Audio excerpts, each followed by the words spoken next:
Welcome back to Business and Politics. Commissioner de la Cruz, yes, one of the things we've heard recently in the news is the decision of the government that it will import fish while the fishing season is closed. This has a climate change dimension to it, doesn't it, sir? When you talk about sustainable fishing methods, conservation of our marine sources, what is the Commission doing in that area? Actually, when we talk of the fisher folks, we're talking about fisher folks because of the rising sea level and the what they call because of the ocean acidification problem, and then because of the new dead forest that we have, including the area that is supposed to be a salvage zone, yes, the area that's supposed to be a mangrove area, but there are some area, salvage zone and mangrove area, the mangrove were removed, and we have ISF. I'm saying this with respect, of course.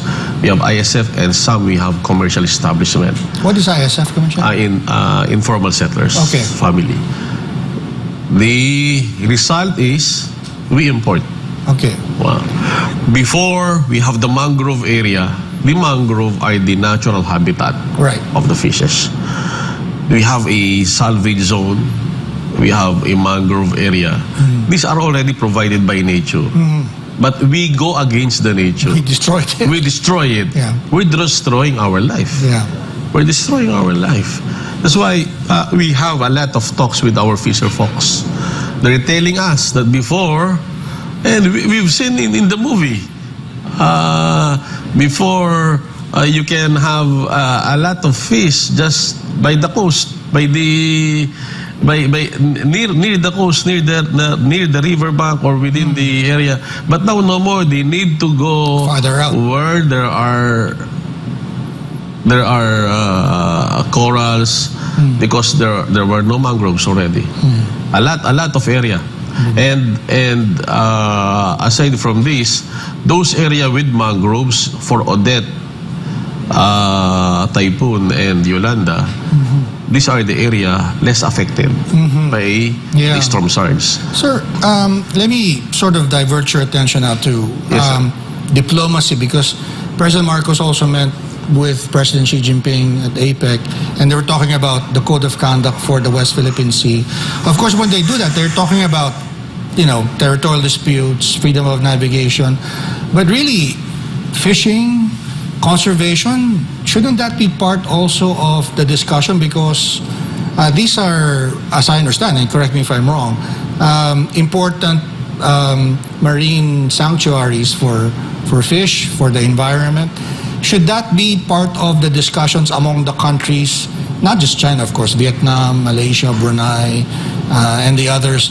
And then if it is, if you agree that, what should be discussed? What are the key points that should be discussed? What are the common concerns between us and the others, I guess, with regard to climate change and conservation and preservation? Yes, sir. Actually, Congressman Hagedorn of Palawan, okay, where the area is located, I think he will be sponsoring a legislation before the Congress. And we're so glad that we are part of the group. You're working with Congressman Hagedorn. We're working with Congressman Hagedorn in order for the area to be declared as area of peace and prosperity. Oh, fantastic. Yeah, so we are very much aware that, of course, we already have the declarations coming from each and every countries around the area that they are in support. Okay. Because the same area really should be a zone of peace and prosperity. Right. But as mentioned by the former president, there was already a pronouncement from the international body who owns the area, and nobody can change that. But insofar as the House bill to be filed by Congressman Hagedorn, I don't want to preempt it. Perhaps next month or next month it will be in the House of Congress already. So that's something that we're going to look forward to. But how bothered are you? Is it a serious thing when you see, for example, reclamation in the West Philippine Sea, you know, building these islands. How much harm are they doing to potential to fish that area? Is that a serious or that's a very serious? Should we just disregard it? Environmentally, that's a very serious problem because when we go again, the key takeaways, we have to do everything in harmony with nature. Balance and harmony with nature. If we turn this reef into a military camp, there is a problem, not only geopolitically, but there is a problem environmentally. And that's for everyone. That's for everyone. And really, it is a red flag. It's a red flag for everybody. And that is why we're looking forward on how to be resolved this at the level of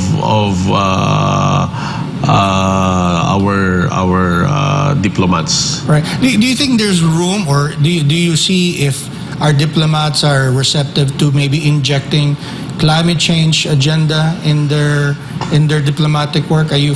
Have you had an opportunity to bring that up, and are they receptive to something like that? They are. Okay. During the COP27, the FAR with us, and actually COP, the Conference of Parties, is more on 80% to 90%. It's more on diplomatic negotiations of each and every country, and we see to it that the geopolitics, so-called conflicts happening now in Ukraine and Russia will not affect the transitions, the green transitions, including the negotiations for technology and climate finance. That's one of the important negotiations that were made and were tackled during the Conference of Parties. You mentioned mangroves a while ago, sir, and you said they're important also to the fish population.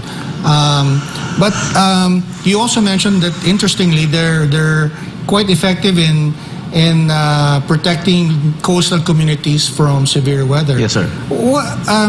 Interesting. I've been reading up about it a little bit. We've made some recovery in terms of replanting mangrove forests, but we have a long way to go. Yes, sir.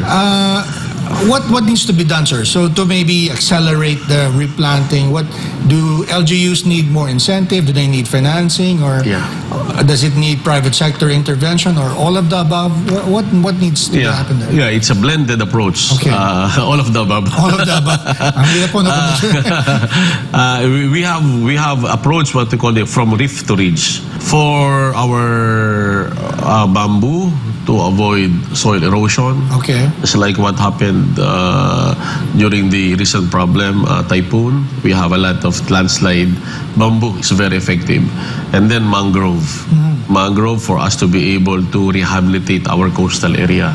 We need to have what we call a nature-based solutions insofar as this problem on the coastal area. Okay. If we want to have a concrete barriers, we have to look into, according to the IPCC report, mangrove is much effective than concrete barriers.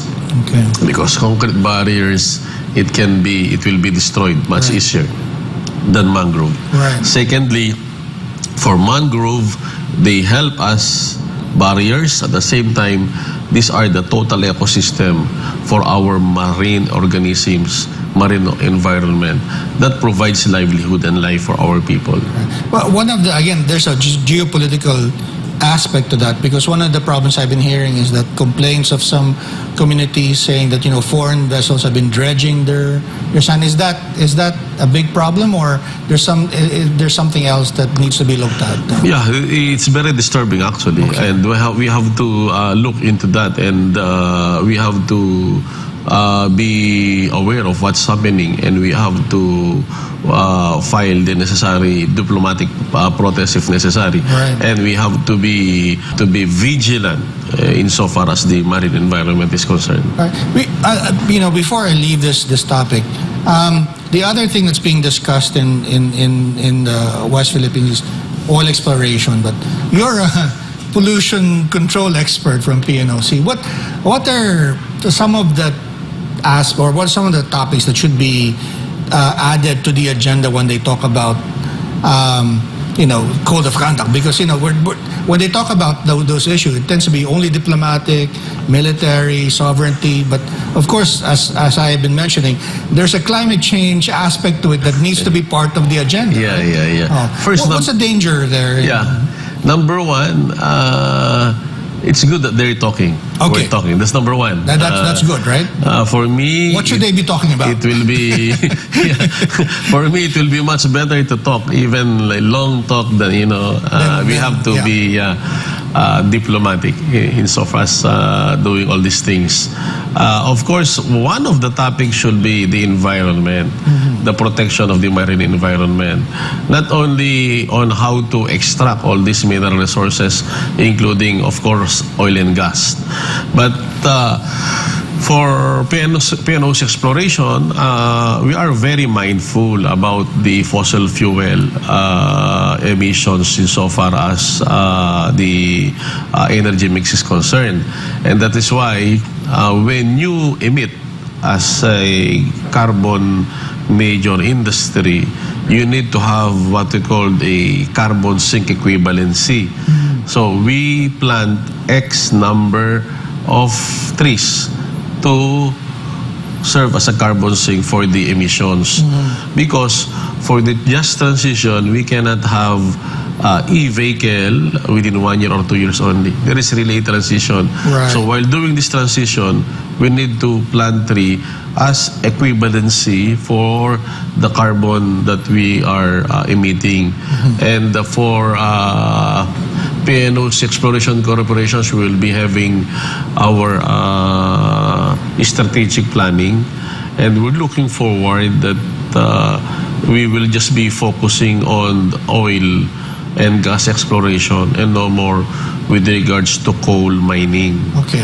Because this oil and gas that are in the, not only in the area of Palawan but also in the area of Region 2, Isabela and Cagayan, the Benham rice. Okay. If this will not be extracted, this will still go to the environment. Okay. So we need to extract this and we need to make use of it in environmentally friendly way. Right. So as you said, the important thing is that they talk first. Right? Right? That you are part of the table. So, Commissioner will be right back with Business and Politics. Please stay tuned.